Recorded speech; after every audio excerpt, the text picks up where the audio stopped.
everyone, my name is LYNMARK. This morning, I will discussing to you the three laws of motion. To start with, I have trivia for you. Did you know how things move and why things move? It's because of physics. Another one is, who is Sir Isaac Newton? Sir Isaac Newton, he was a scientist and mathematician who lived from 1642 to 1727. He was also the one who discovered the three laws of motion. The first law of motion, it also called as the law of inertia. It states that the object will remain at rest or an uniform motion in a straight line unless acted upon by an external anomalous force. To understand Newton's law of inertia completely, I have an example. So this is very large sofa. What is special about it? It's stable.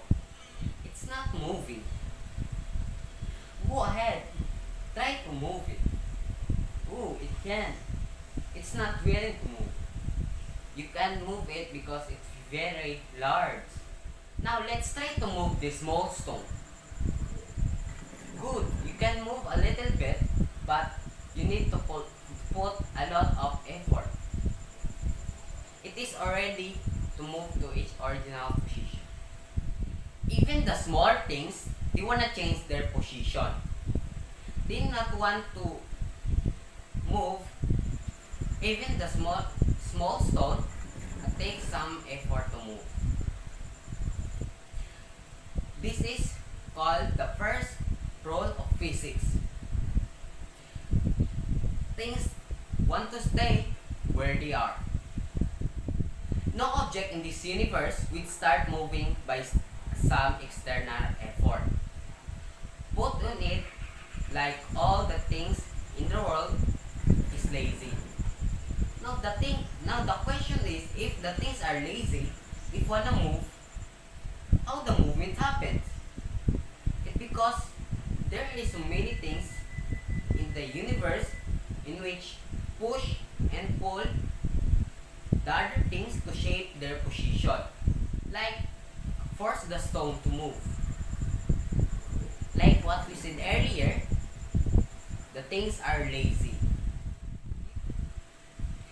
They would try to stop their movement as soon as the effort were moved.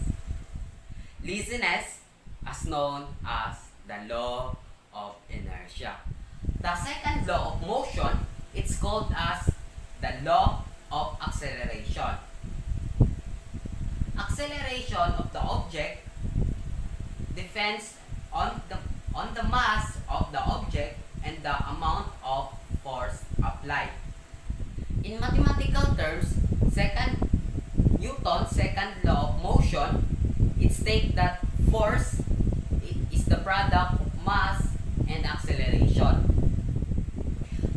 To cause the object to accelerate or speed up, a force must be applied. The more force you apply, the quicker you accelerate. So the more force I apply in pedaling, the quicker I accelerate. I have another example of acceleration. For example, a student running in the track meet started a run by reaching 200 meters in 30 per seconds. She then ran in 300 meters in 30 per seconds. So what was her acceleration?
acceleration is 0.11 meters per second.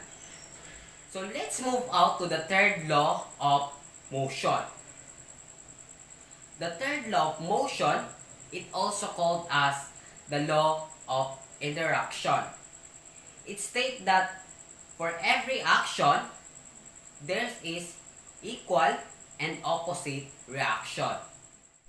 For example, pushing the table. So the action is, I inserted the force on the table. And the reaction is, the table is inserted force on me. Another action and reaction is, the action is, I inserted the force on the ground. And the reaction is, the ground inserted force on me. Another example is riding my bicycle. So, the pedal in the right side and the other one, the right side, it's called the action. And the second side, and pedaling, it's called reaction. Everyone, thank you everyone, and I hope you learn about the 3 laws of motion.